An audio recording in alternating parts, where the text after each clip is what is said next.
你有冇諗過，如果有一日你喺法庭見到我，代表一個明明你自己都認咗係犯法嘅人，咁你點睇？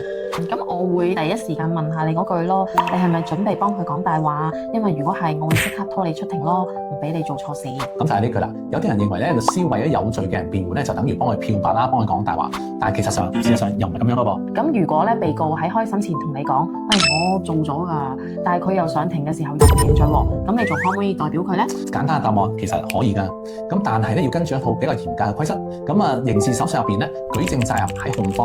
咁啊，律師嘅角色咧唔係證明被告有罪或者冇罪，咁咧而係咧確保咧控方嘅證據咧係足夠啦、可信同埋合法。咁咧即係話咧，你可以挑戰控方嘅證據，但係唔可以幫被告編造故事咯。冇錯啦。咁啊，被告認咗犯罪都好啦，我哋仍然都可以代表佢啦。但係我哋唔可以同法庭講話佢冇做過啊。咁不過我哋可以做乜嘢咧？質疑控方嘅證據係咪可信啦？挑戰嗰啲證據係咪可以呈堂啦？爭議嗰啲控罪書嘅內容啦，同埋爭議嘅法庭嘅管轄權等等啦。但係當然啦，我哋係唔可以講話被告係不在場嘅，或者係有第二個人做呢啲嘅説話啦。咁如果被告堅持喺庭上面講大話咧？咁香港律師嘅專業操守咧，內容都講得好清楚，律師係唔可以明知咧去欺騙法庭嘅，亦都唔可以明知咧係誤述嘅證據啦。咁唔可以容許咧證人係做假證據嘅，亦都唔可以堅持咧冇證據咁樣支持佢某啲事實嘅。但係如果咧被告話我上庭會講另一套㗎啦，你幫我兜啦，你要點做啊？咁我要勸佢唔好咁做咯，因為咧誤導法庭咧都係刑事罪行嚟嘅，可能會妨礙司法公正啦，甚至做假證供咁樣呢啲罪名。咁如果佢唔聽嘅話咧，咁真係可能唔代表佢得㗎啦。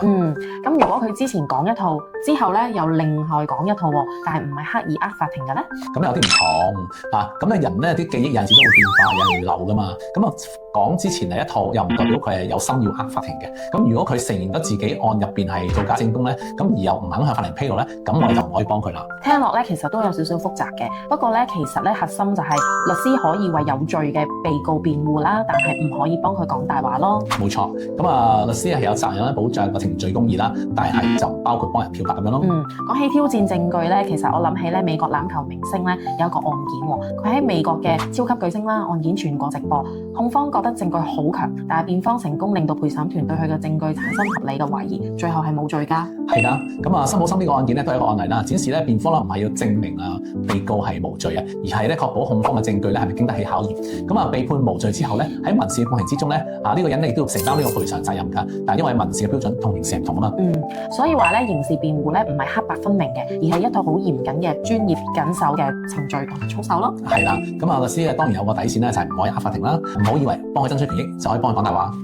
咁如果咧大家想知道更加多咧，留言俾我哋啦，下次我哋再拍，你睇下我哋想講我哋邊一個案例。